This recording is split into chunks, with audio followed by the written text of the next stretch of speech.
Okay, let's get on with our next guest. Our next guest is Kris Brandt Riske.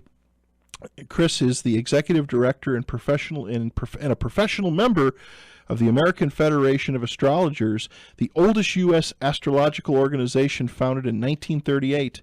She's also a member of the National Council for Geocosmic Research. She has a master's degree in journalism and a certificate of achievement in weather forecasting from Penn State. Kris has been a speaker at various astrological conferences and has written for several astrological publications. She currently writes the annual weather forecast for Llewellyn Publishing. She's the author of Llewellyn's Complete Book of Astrology and Llewellyn's Complete Book of Predictive Astrology.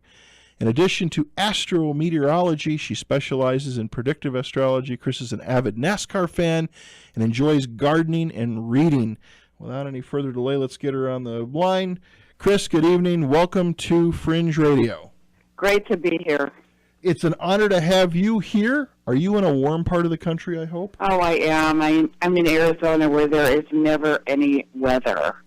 It always stays the same. Yes, it does.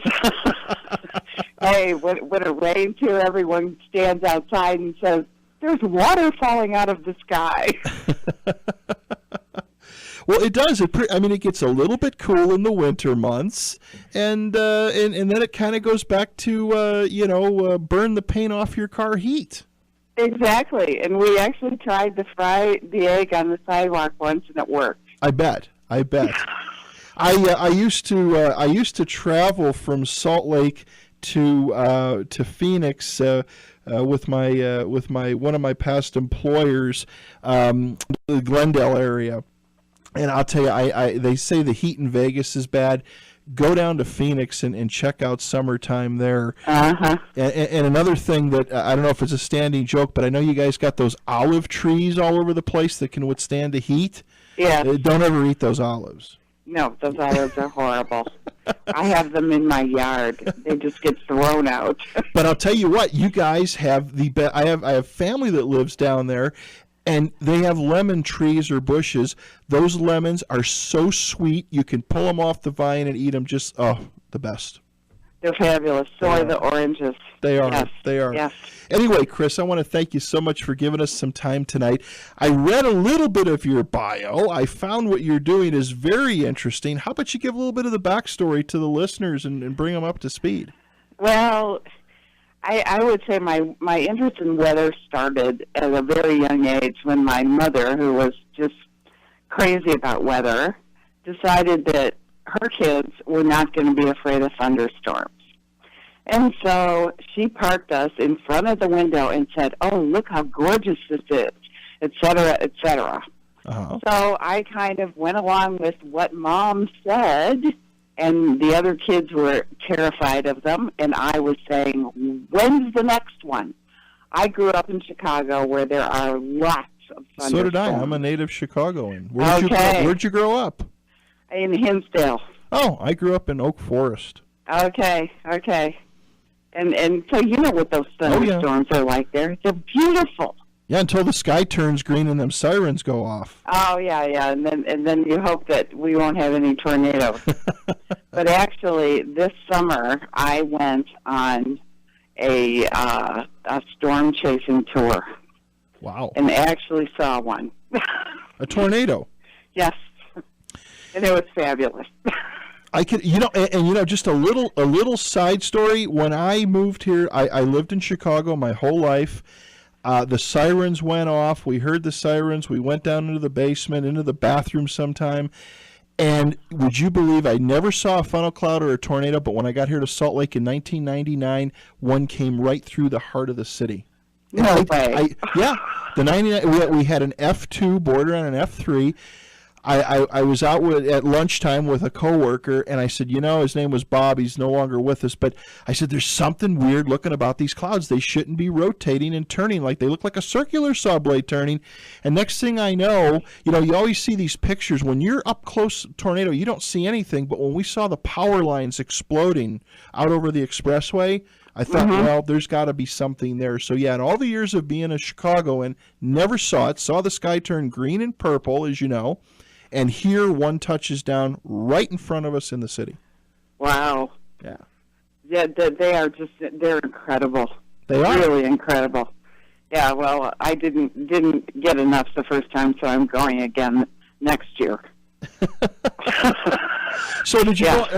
Are you out in the fields of Kansas looking for these things? Oh, we went everywhere from Texas to Minnesota. Really? And we actually saw 3 of them. One of them was an F2, so it's pretty big. Yeah. But it's just, gee, if you're a weather junkie like I am, it's perfect. Oh, weather is amazing. It is. It is totally amazing, and it's changing so much. Well, there's all this severe weather around, and actually we could kind of compare this to the 1930s, mm-hmm. when there was the same kind of severe weather, and there was the same kind of planetary aspect going on at the time. Right. These 2 planets lined up. Right. And so we're getting a repeat of that. Not only was there all the severe drought, there was incredibly high temperatures and floods and all sorts of things. Same things we're getting now. Right. So history repeats. So do planets. Well, I'd like to talk. Okay, so now I've had some astrologers on the show before. What is an give me your definition of an astrologer, because so many people get hung up in that, and I've heard it defined so many different ways. But you're an astrologer. What does an astrologer do? What do you do? An astrologer interprets the positions of the planets. Okay. That as a picture of a given time on a given date. Okay. Maybe where I was getting a little confused is sometimes we hear about astrologers, astrology, and numerology, and I think a lot of people throw it all in the same basket. Yeah, they kind of do, but astrologers deal with planets. Okay. And where they are, as I said, on a given date at a given time. Gotcha. And where they are indicates certain things. Okay. So with this knowledge, you being an astrologer, there is a tie, obviously, to the weather patterns. You're right. There is. Oh, fabulous. Oh, it's the ancients actually did this to some extent. And then I would say in about the 17th century, there was renewed interest in weather forecasting using astrology. Okay. And in the early 20th century, it was everywhere. And then it kind of died out for a while, and so there's a handful of us that are reactivating this, I would say. An important point to understand is that the planets don't cause the weather. The planets and their positions reflect what the weather is going to be. Okay. Kris, I'm going to stop you just for 1 second. I've got to take a break for our other stations. Our guest tonight is Kris Brandt Riske. We're going to talk more about astrology and the weather. Don't go away. It's just a couple of minutes. You're listening to Fringe Radio. Check us out at fringeradioshow.com. We'll be back on the other side with Kris. Hang in. We got a lot more to cover. Our guest tonight, Kris Brandt Riske. Thank you so much, Kris, for being here. And sorry I had to interrupt you for a second for that. Well, anyway, it's the planets. It's all the planets. That line up? Yeah, the planets line up, and there you have weather. Can you go through like the astrological charts of history and kind of prove those theories out? Absolutely, and I've done that. I've gone way back because in history there's written about great floods and whatnot. And I've gone back and actually looked at some of those things, and it's real apparent. Right. The thing about weather forecasting with astrology is you can do it for any time in the past, you can do it for any time in the future. And meteorologists are fabulous. but they've got maybe a 5-day at most range. And when you use astrology with it, you can forecast for years from now. For example, 2016, okay, we're going to see somewhat of a repeat of what happened in 1993 in the Mississippi River Valley, where there was all that horrible flooding. Right. That's coming back. And that's the planetary cycles.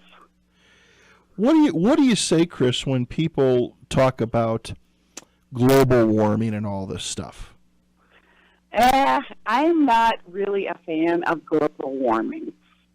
I think it's all planetary cycles that indicate what's going on. And as soon as things shift a bit, then we won't have what we think of as global warming anymore. Right. And there's been times in the past, one of the most notable is during the Middle Ages, when there was the Little Ice Age. Right. Is what it's called. So it's the planet goes through changes and cycles, just like anything else in life.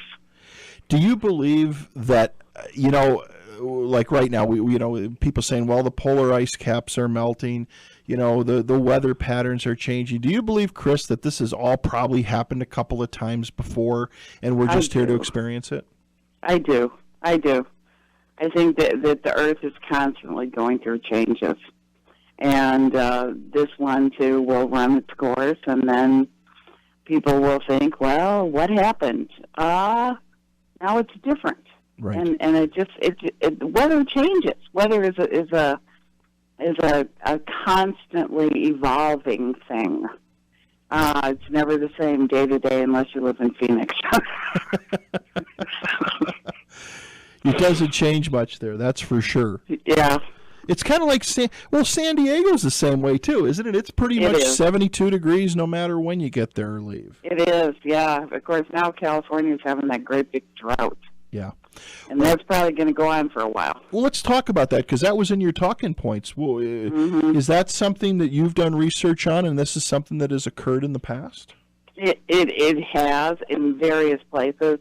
In the 1930s, there was that incredible drought in the plains. And eventually, it took probably 10 years before it worked its way out. Now, I don't think the California one's going to take that long, but California certainly, especially southern and central California, are going to be experiencing this drought for quite a while. I looked at the spring forecast for next year, same thing, dry and hot.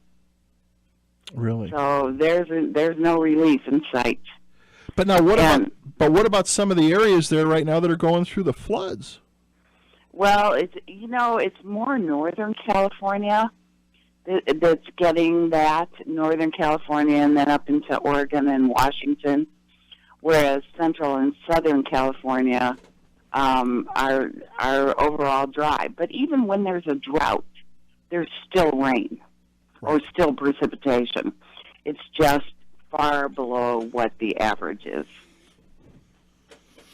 Interesting. What are a couple questions that came in for you, Kris, is what are your thoughts about HAARP?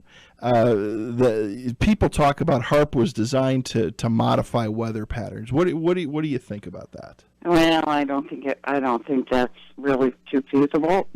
Okay. I knew you were going to say that, but I wanted to hear it.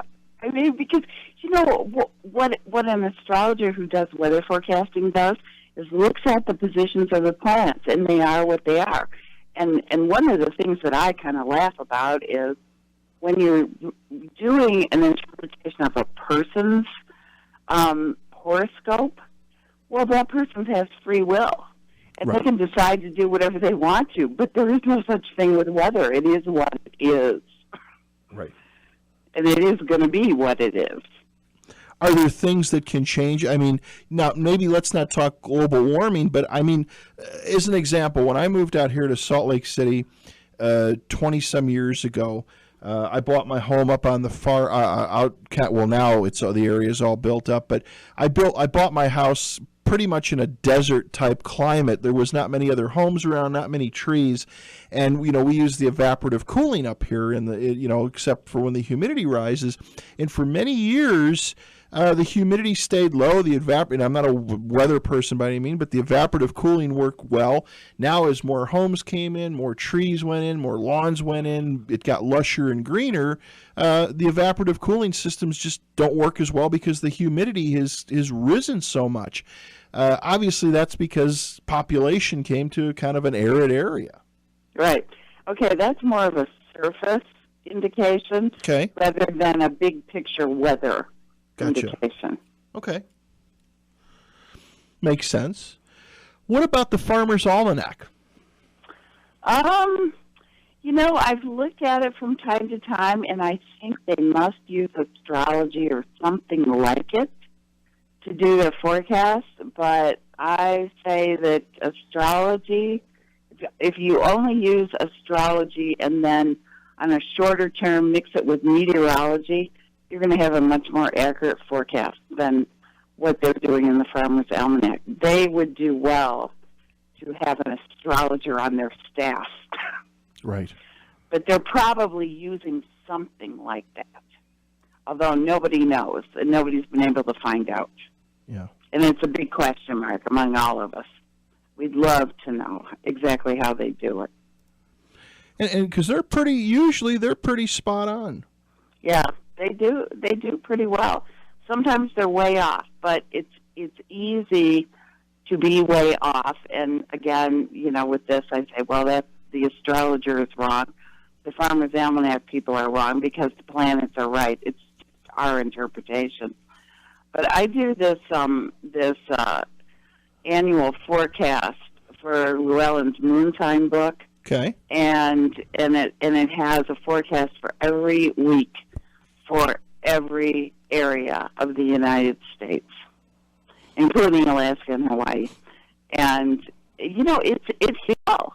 Mm-hmm. And I usually do that maybe 18 months ahead. So same kind of deal as with Farmers Almanac. And the planets are what the planets are, and whatever they're using, they're staying pretty much in line. Kris, you fell out for a minute. You there? Yeah, I'm here. Okay, sorry, you just disappeared for a second. So you can look at any date, any time, anywhere. Gotcha. And see what the weather's going to be. Bill in upstate New York writes in for you, Kris. Says, Kris, how accurate are the charts that are used for astrology, and what is the earliest record of an astrological chart being used in ancient history? Oh, earliest record of a chart about 2,000 years ago. Okay. It's really, really ancient, and there's actually renewed interest in all of the ancient astrology right now. And there is, in some of these older texts that have been translated, there's mention of weather forecasting in them. So it does go back that far. Interesting. And what the people did then is they looked up in the sky, they saw where the planets were, and they went, oh, this happened, so that means that. And that's kind of how astrology started. Now, do you use, with your knowledge as you as an astrologist, do you use your talent, your gift, for other things too? I mean, do you bring astrology in for other things? Well, I love predictive astrology, and that sort of led me into the weather thing. Predictive astrology, as in, when am I going to get a job? When is my house going to sell? When am I going to meet someone? All those things. And those are very, very apparent in a chart, as long as you have an accurate time for them.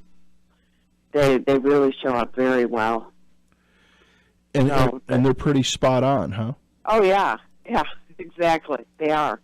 A good birth time and an experienced, certified astrologer can always hit it. It's amazing. And even for an astrologer, it astounds us as we see this work.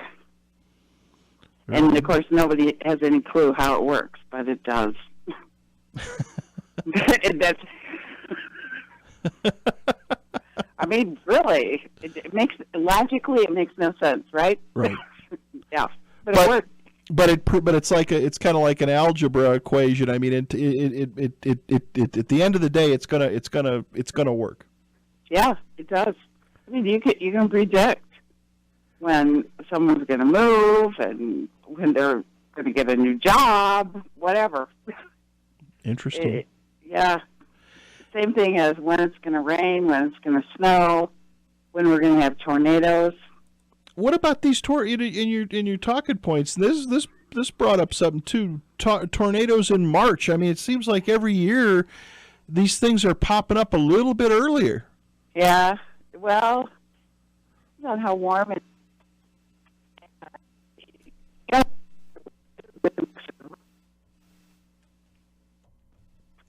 Mexico, with cold air coming down from Canada. Uh-huh. And when you've got that right mix, it works very, very well. But there's going to be some pretty good tornadoes in March.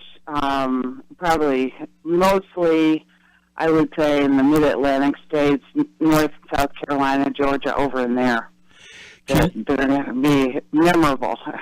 So you can kind of predict the type of strength tornadoes that are. I mean, you can tell whether they're going to be minor or major events. To some extent, not completely. And along the same lines, when you use astrology for weather forecasting, you can't predict it's going to be 80 degrees. It's more of a below average, average, or above average. In some cases, yes, you can predict that the tornadoes are going to be very, very strong, like an F4, F5 up in there, or they might just be popping up little ones with thunderstorms. Gotcha. Yeah, there's different signatures that you look for that indicate strong ones. A couple of years ago, there was a very strong tornado signatures for the spring, and wow, we had tons of them. I think that was the year of that big one in Moore, Oklahoma. Yeah. Oh, yeah. So when you have a year like that, you know they're going to be pretty devastating. Well, and especially when they start early in the year, when it's in Oklahoma. I mean, that back in March and April when people were just getting caught off guard. Yeah. And then they move north. As they get into May and June, as right. the temperatures warm a bit in more northern latitudes. The storm chasing you're doing, that's got to be a lot of fun. It's a blast. Yeah. An absolute blast. I recommend it for anybody. Do you go with a group of storm chasers? I mean, yes. Okay. Yes, I went with the Silver Lining group, and we had 3 vans, and we drove everywhere chasing these tornadoes. And they're very good, and they're very safety conscious, which is important because if you get caught in the wrong place, you don't have a real good outcome. Right. But oh yeah, and I think in a week we did 3,000 miles or something like that. Wow, what is that? Yeah. What does something like that cost, if you don't mind me asking? It depends on the one you go with and how long it is. Right. But I would say it ranges anywhere from about 1,500 to 3,000. Wow. And that would include everything except food. Right. It includes all the lodging and transportation and everything. It's definitely a thrill and well worth it. You spend 99% of the time just driving around and 1% of excitement seeing something. But we also saw really beautiful supercell thunderstorms in the plains. And from my studies at Penn State, I got to see this stuff in action, which was really exciting. And watching the supercell thunderstorms suck in all this warm, moist air, and wow, it was great. Well, it's amazing how these storms, how they can. I've never been on an adventure like that, but the little bit I've caught on some different programs, this stuff seems to, when it pops up, it happens pretty quickly. It does, very quickly. Yeah. You know. And the vans we went in all had radar, so that we knew exactly where to go. But they do pop up very quickly. Interesting, very interesting. We got a group of students up at the University of Utah here, Kris, that listen to us. And Tracy writes in, she says, Kris, can you talk about, will astrology work on other planets like Jupiter, as we know that there are tornadoes and superstorms on Jupiter? They would. Yes, it would. It definitely would. Okay. And all you'd need is to be able to calculate the positions of the planets as viewed from Jupiter or Mars or Venus. And yeah, you could easily do it. So pretty much with a lot of these different planets, you could come up with a guideline or a prediction. Yeah. Interesting. For sure. And I actually knew an astrologer who had created the planetary positions as viewed from our moon, which is real fascinating. I can imagine. Yeah. I can imagine. So in the future, I'm sure it will be done. Yeah. Just and of course you've been working in this field for so long, but how does a person get into astrology? I mean, I would assume there is a science to it. There is. I got into it by accident. I visited a friend in Nebraska, and she said, "Oh, my mom is an amateur astrologer, does this for the family." She was telling me a little bit about it, and I said, "Whoa, what is this?" Right. We went to visit her mom, and I was just fascinated. Her mom told me what book to get. I came home, I got the book, opened it 8 o'clock one morning, and I was still at it at 10 o'clock that night. And it just clicked. And that's, as I say, by accident. But I've heard that other astrologers have said the same thing. They just stumbled upon it. And it just becomes a passion. Yeah, something that draws your curiosity in. Yeah, and of course, astrology charts they're nothing but astronomical calculations. The same thing the astronomers do. It's just that we take it to a different level and we interpret it that, the positions of those planets, whereas the astronomers don't. But that's what they are, and that's the ancients, that's what they were doing, is these astronomical calculations. Well, like you said, there's the other thing that, like you mentioned when we first started talking, there is free will. There are things that, it's like anything, whether a person goes and sees a psychic or an astrologer or numerologist, whatever, we do have free will. I mean, there are zingers in the road that can make a major impact and change a total direction. But it sounds like with this, it's kind of a norm or an average, if you will. Yeah, and there is no free will. The weather is what it is. Right. Yeah, so if we produce an inaccurate forecast, it's our fault, not the weather's. Whereas with an individual, if you say you got a great career opportunity time coming up, and all the person does is sit on the couch, well, nothing's going to happen. Right. So exactly. And to me, it makes it more fun and more of a challenge, because you don't have this free will, and it's figuring out what those planets indicate as the weather, and to try to narrow it down is it's a fascinating puzzle. Now, you've written several. I'm looking at you've written a whole bunch of books. I have. Yes, as I say, I'm the ultimate how-to astrology writer. Now, your latest book is Predicting Weather Events with Astrology. That's your latest one that you just put out actually it looks like about a month ago. Yeah. Where can our so we get it in now? Where can our listeners get your books from? Okay, you can get it, of course, on Amazon, because Amazon owns the world. Right. You can also get it from a Llewellyn, and you can get it from the American Federation of Astrologers. Wow.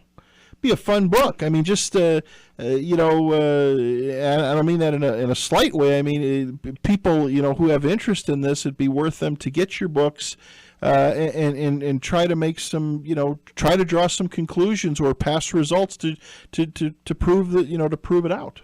Yeah, definitely. Anybody who's interested in weather would love this.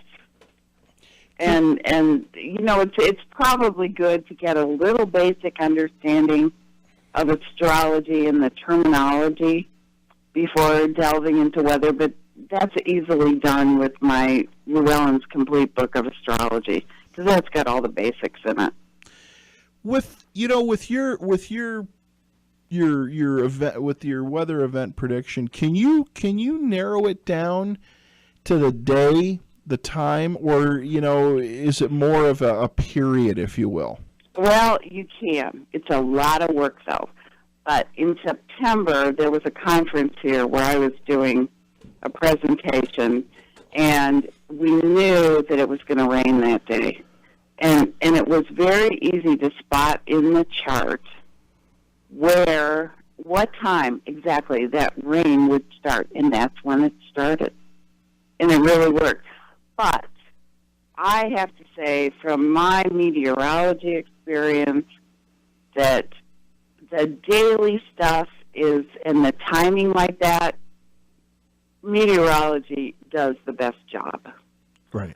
But when you use astrology, you certainly can spot easily the day, the week, what the weather's going to be like.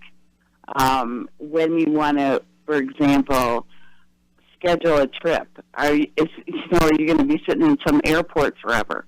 If you do it the day before or the day after, you might have a smooth flight.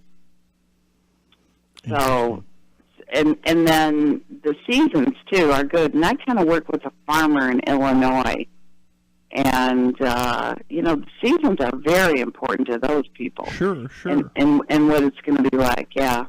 So yes, you can do down to the hour or the minute as to when it's going to start raining or snowing or whatever.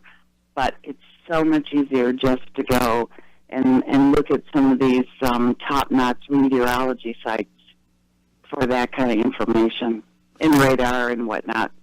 Now, I was looking at all your books. You wrote a book called Astrometeorology, Planetary Power in Weather Forecasting back in '97. Yes.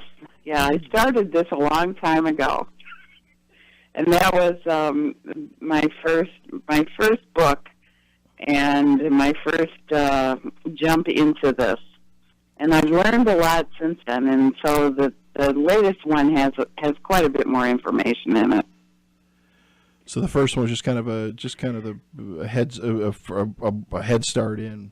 And there was nothing else around at the time. Well, there still isn't anything else around, except some very old books. But I've learned quite a bit in the ensuing years, and so that's all in the new one. You ever think about writing a book, Kris, on your weather adventures with the storm chasing thing is so. I'm glad that I have you here today, because I've actually tried to hunt down a few. There's a guy out of Colorado. Steve something is his name. He's one of the famous ones here. I've been trying to hunt down a weather chaser guest because I think that's I think it's cool. It's just it is. Yeah. It is. Okay, you should call Roger Hill, Silver Lightning. He's so good. Really? He's been doing it for like 20 years. And I can't emphasize enough how safety conscious he is which is so important when you're doing that. Well, because a lot of these reality shows, I know there's a couple of them, where they show they make like a Batmobile looking thing, and they're trying to get in as close as possible. And to me, that looks like you're fooling with Mother Nature, and she's going to win. Yes, those are the extreme weather chasers, and I wouldn't go on one of those for anything. So when you get into this weather chasing, do they allow you to, obviously they set you up so you can get a lot of great photographs? And oh, yeah. Yeah. And we were, when we saw the F2, we were on this road in the middle of nowhere, and this thing is coming right at us. Wow. And it was probably half a mile away. And then because they're so experienced, they know when the time is to get out of there. Yeah. And, it's screaming, everybody get in the vans, and off we went. Right. And this one actually did quite a bit of damage at a town near there. So there's nothing like seeing one in person. It's just fabulous. Well, like I said, I ended up in one downtown in Salt Lake City. If you Google 1999 Salt Lake City tornado, it was an F1, F2. It was in between, and we were. I was in it. I was absolutely in the vortex as it was just starting to build. Didn't even know. I can. They say, well, it sounded like a freight train. Well, it didn't sound like a freight train to me. It sounded just like, just extreme winds, like a microburst type thing. And the winds just kept building and building. And again, the only thing that indicated to me that something was really going bad was when I saw the power lines exploding all over the place. Yeah. And windows starting to get blown out. You see the pictures even when you do the storm chase and you're away from it because it's picking up the stuff. But until it gets picking up the debris to make the shape out, you just don't know what's happening. And they don't have that perfect shape. Oh, no. That you see in the pictures. Yeah. No. And there's just all this junk in there. And the other thing that I thought was amazing is they really smell. Yeah. Because of all the stuff they pick up. Right. Yeah, very, very true. So see, you've already seen one. You don't need to go storm chasing. Yeah. Well, and there's so many different types. Being from the Midwest, as you know, I remember years and years ago. I think back in the mid '80s or late '80s, down in I think it was Lamont, the tornado that hit Lamont. They thought it was an F5. Nobody ever saw the funnel. It looked like a wall cloud that just hugged the ground, and people were saying, well, I don't know if it was a tornado. When you saw the destruction and when you saw it actually removed the pavement off the expressway, that had to be something very horrific, but there was never a funnel seen because it was so low to the ground. Yeah, and it was probably, the funnel clouds are probably behind that. Yeah. And that's one of the things that these storm chasers are really aware of, is that they can be hidden, and you can't see them until they're right there, and of course then it's too late. Yeah. So yeah, they were probably behind that wall cloud. Well, and as much as technology, Kris, has come forward, with Doppler radar and stuff, and it gets people out of the way, but it still happens so quick. I think the predictions are getting better and better, but even when they see, what is it, that hook echo or whatever, there's only minutes. Yeah, right. And those hook echoes form so fast. That's where it is. Yeah, it's pretty amazing, without a doubt. And I don't know if we'll ever see the day when we'll be able to disperse one of those things, but it's just look out and get down below. It's amazing when you see them pick up cars and just shred houses. It's unbelievable, absolutely unbelievable. My big question is, what is the purpose of a tornado? Because everything in nature has a purpose. That's a very good question. And no one has an answer, at least that I've discovered yet. Yeah, I've never heard that before. That's very true. It does have no purpose. It serves no purpose except to, I don't know, clean the earth through a little path or whatever it decides to do. Yeah, I don't know, but it has to have some purpose, or it wouldn't exist. Yeah. Unbelievable. You gonna go? Are you gonna do another? You gonna go this year again? Yes, I am. I'm going in June. Oh, I'm wow. going north up to the Dakotas. So, yeah. Well, what amazed me is I didn't realize how much tornadic activity took place in the state of Wyoming. Yeah, there's quite a bit, and Colorado too. Yeah, those states you always think about, Colorado and Utah and Wyoming, is you don't have to worry about tornadoes. Well, I've proven that wrong. You do, and especially when they pop up right in the heart of the city. But it's amazing that that in those other states, you just would never figure it to be there. Yeah, and they have. I mean, there was one in L.A. not too long ago. If the conditions are right, it just happens. Yeah, that was wasn't that just a few days ago, wasn't it? Yeah, a week or two ago. Yeah. Yeah. Absolutely unbelievable. What's next on the agenda for you, Kris? You going to do any more books, or what do you got going on? Oh yeah, I'm working on another one, of course. and also I've been posting some weather stuff on my blog, Astro Weather Vane. Okay. And we've got some big storms in the Plains State coming up in January. So I'll be putting stuff up about those. I would love to see that. What do you think about snow in the Midwest? I know the cold weather got there quick, but what do you think about snow?